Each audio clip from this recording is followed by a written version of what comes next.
All right, now, I really needed to show that because where we're going next in this study, this progression that we have, if you don't have to fully understand that, but it's going to help. It's going to benefit you that you understand exactly what I just taught. All right. Now, here it is. Moving from the era of Balaam onto the doctrine. So we had the way of Balaam, the era of Balaam, now the doctrine of Balaam. Listen to this, folks. But I have a few things against you because you have there those. Who have those people there? You. In the Ephesians church, they didn't have them. Why not? Because they kicked them out. This church was tolerating it. There are those who hold. Whoa, friends. They held on to this doctrine. Do believers hold on to false doctrine? Nope. Can believers get a hold of some false doctrine and believe it for a time? Yes. We do it all the time. But do they keep holding on to it? No. Why? Because they can't. The Spirit of God will always bring correction. Either the Spirit of God is going to show them through their study of the Word, He's going to put someone in their life, like a pastor or teacher, or He's going to lead them to someone, some video, something to make them understand that what they were taught was wrong. He always do, friends. But these people were holding on to it. The doctrine of Balaam. What in the world is the doctrine of Balaam? Who taught Balak to put a stumbling block before the children of Israel. Stumbling block? Yeah. To eat things sacrificed to idols and to commit sexual immorality. Folks, listen. This don't be a surface reader, please. When he says that they were eating certain things sacrificed to idols, do you understand what he's saying? Got to go back to the day when this stuff was written. When you participated in the eating of certain foods as they were offered to idols, that means you believe that the idol was not only real, but that the idol was a deity. That's why Paul, through the Spirit of God, chastised the Corinthian church.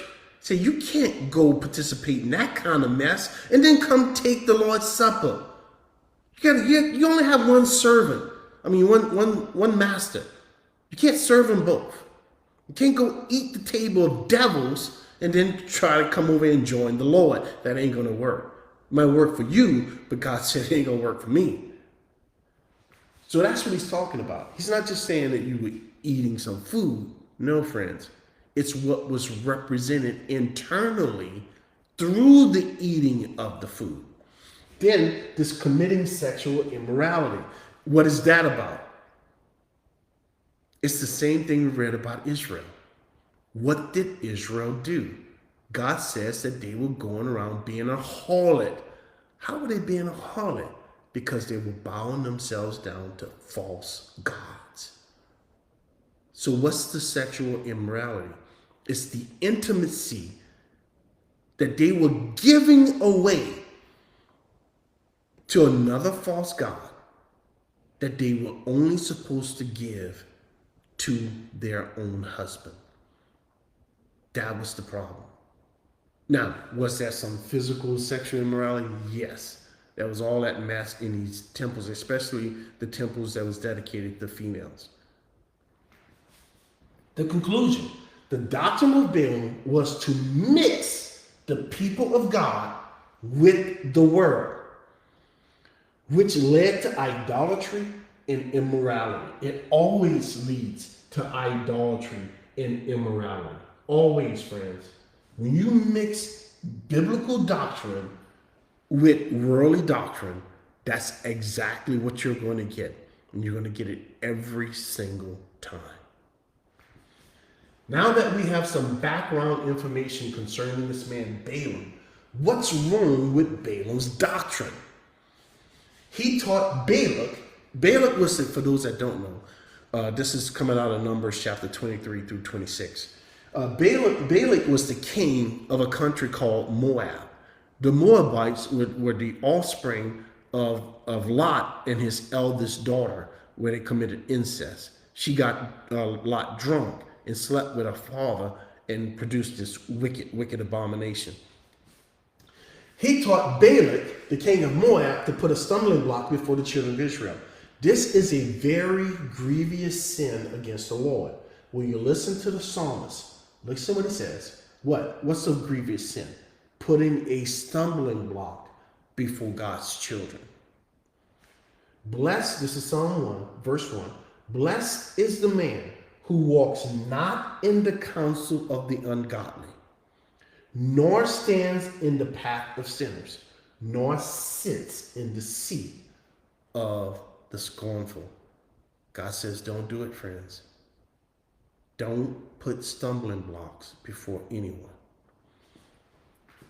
Now, let's hear from David's son, Solomon, concerning the 7 things that God hates. Yes, friends, the Bible says God hates certain things and are an abomination unto him. Look at this coming out of Proverbs 6. A heart that devises wicked plans. That's putting a stumbling block in front of others to serve yourself. Feet that are swift in running to do evil. So what else did Balaam do? To eat things sacrificed to idols. Some may say, is that all? Really, man? Just eating some food? Listen to God.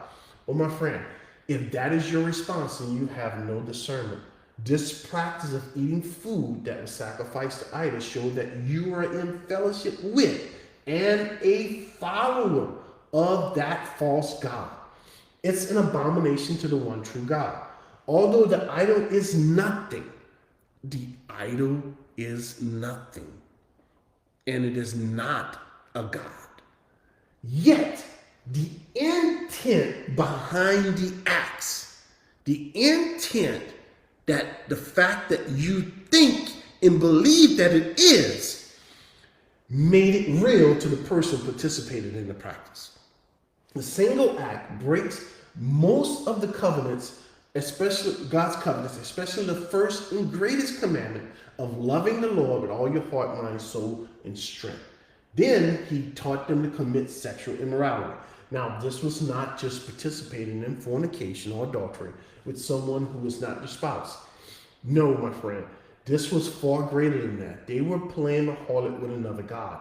Israel, the nation, is God's wife, and the people her children. When they went after a false god, the Lord called that act, the act of going after a false god, adultery. To prove his point, the Lord wrote the book of Hosea to reveal exactly how he felt about Israel's gross sin of sexual immorality or adultery, that is, playing a harlot with false gods. This is not to belittle the fact that this led to a host of mixed marriages. That's why God forbidden Israelites to marry others outside of the nation, because Christ cannot be married to idols, which was also forbidden under the law. Yet the nation and her children participated in this wickedness while they were in Egypt. And after the Lord planted them in his land, the land of Israel, according to the word of God, the scriptures, that is one of the main reasons he kicked them out of the land. Friend, will you hear me clearly and listen intently? No one gets away with sin. Listen to God. To keep you from the evil woman, this is coming out of Proverbs, from the flattering tongue of a seductress. Listen, he's not talking about a female. What is he talking about? He's talking about idols. He's talking about you going play the harlot with idols. Do not lust after her beauty. What is that? The pageantry of some of these religions make it look extravagant. The Catholic religion, the Orthodox Eastern religion, it's these patties, the hats and the costumes and all this stuff makes it look like it's great, right? The light shows and all this crazy stuff. Don't lust after her in your heart, nor let her, that is false religion, allure you with her eyelids. Again, he uses the beauty, the false, fake, external beauty of religion and turns it into what you see here. This is a type and shadow. Although it can be a warning for us physically in physical attraction, that's not really what he's talking about. For by means of a harlot, listen, a man is reduced to a crust of bread, and an adulteress will prey upon his precious life. Can a man take fire to his bosom and his clothes not be burned? Can one walk on hot coals and his feet not be seared? Oh, what in the world is God talking about? Is he saying you're going to get caught? No, he's talking about hell, friends. He's talking about judgment. Can you go play the harlot with idols and God don't cast you into hell?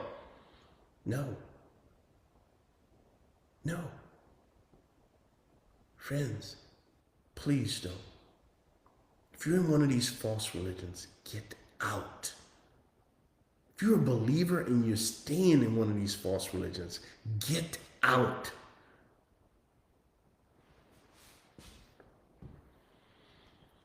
So is he who goes into his neighbor's wife. Whoever touches her shall not be innocent. Listen, neighbor's wife? Yes. Yes. Who was Israel's neighbors? Moab. All the Canaanite nations. So how did Israel go into their neighbor's wife? The religions, friends, the idols. They started following their neighbor's idols.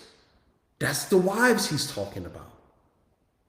Even though he's using it in a vernacular that makes you and I assume on the surface, if you're a surface reader, that he's talking about some male-female relationship. That is not what he's talking about. He's talking about people following a false god. The false gods of the religions today is just that. It's religion.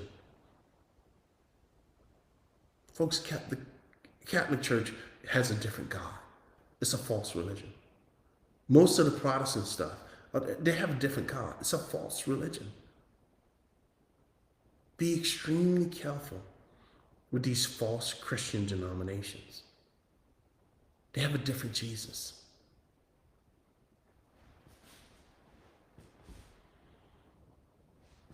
So take heed, my friend. Stay away from all forms of idolatry. It will not end well for you. Also, this was another attempt by Satan to poison the seed of Abraham and David. The Lord required a pure seed to bring his son into the world. By mixing with pagans, it would pollute the seed. Remember what happened with Abraham twice concerning his wife Sarah. Both Pharaoh and Abimelech took her in Satan's plot to pollute the seed. What did God say and do? He sent a plague amongst Pharaoh and threatened to wipe out the entire nation of Abimelech. God ain't gonna play, friends. He's going to bring judgment upon everyone that approaches another God, false God. All right, so we're going to stop here because this is going to get into some deep stuff concerning the Nicolaitans. And folks, this is where the Catholic Church come into play. And you're not going to like what God has to say if you're a fan of Catholicism. All right, so what's God's point? God says stay away from idols. Although the reference is to women and men, husbands and wives and all that stuff. Really, don't go out and commit any kind of sexual sin physically or mentally with your body and your eyes and all that stuff. But God is talking about getting involved in idolatry, false religion. Stay away from that mess, friends. It's a killer. All right? Stick with the scriptures. Go in the book. Read the book. Don't be a surface reader. You seen what I did tonight. Showed you Israel, but Israel is all about Christ. Showed you the church. It's all about Christ. Everything is about Christ, God's body. Same thing. So if you read in the scriptures, make sure you're grasping the types and shadows in it. Everything is about Jesus. Everything is about God. Nothing in there about you. So if you're reading and you find yourself constantly equating everything to you, then you know you're reading it wrong. Okay? All right, friends. Take care. Till next time.